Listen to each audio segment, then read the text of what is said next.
აჭარის უმაღლესი საბჭოს აპარატურის პრესსამსახურის ხელმძღვანელს დაკავებული თანამდებობიდან ათავისუფლებენ. ამის შესახებ განცხადება დღეს უმაღლესი საბჭოს თავმჯდომარემ გააკეთა.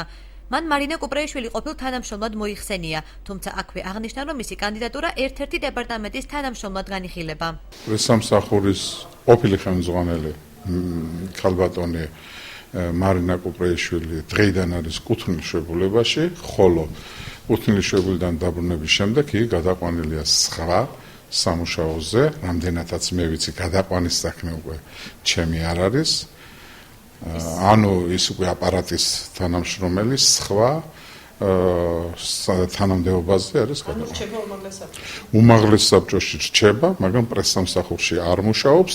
რაბედიელის პრესსამსახურის დანარჩენ წევრებს. ამის შესახებ გია მასალკინი საუბრობს. მისი განცხადებით პრესსამსახურის ერთ-ერთი თანამშრომელი კობადეიშვილი იგივე უწყებაში სხვა თანამდებობაზე გადაიყვანეს. ორ ვაკანტურ ადგილზე სამომავლოდ კონკურსი გამოცხადდება, რომლის ზუსტი ვადები უცნობია. რეორგანიზაცია მოხდა.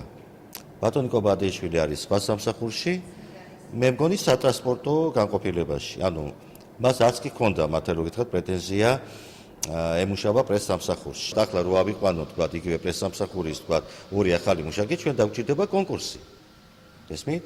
ანუ, მაგრამ საერთოდ დაწესებულებაში, საბიუჯეტო დაწესებულებაში სამდღეთში ერთხელ ტარდება. უმაღლეს საბჭოში განხორციელებულ ნებისმიერ საკადრო ცვლილებაზე პასუხისმგებელია ავთანდილ ბერიძე. აღნიშნული საშტატო ცვლილებების წარმატებას კი დრო გვიჩვენებს. ამგვარად აფასებს სიტუაციას პოლიტიკური უმცირესობის წარმომადგენელი ეკა თარგამაძე. შეეხება პრესსამსახურის ხელმძღვანელს, მას რეგლამენტის თანახმად კონკურსი არ ეხება. ამიტომ ჩემი აზრით, ყველა საპასუხისმგებლო თანამდებობაზე და აპარატის ვაკანსიებზე დანიშნული პიროვნებების მიმართ პასუხისმგებლობას იღებს უმრავლესობა და უმაღლეს საბჭოს თავმჯდომარე. შეგახსენებთ, რომ ვაკანტურ თანამდებობებზე კონკურსის გამოცხადების ბოლო ვადა 1 იანვარია.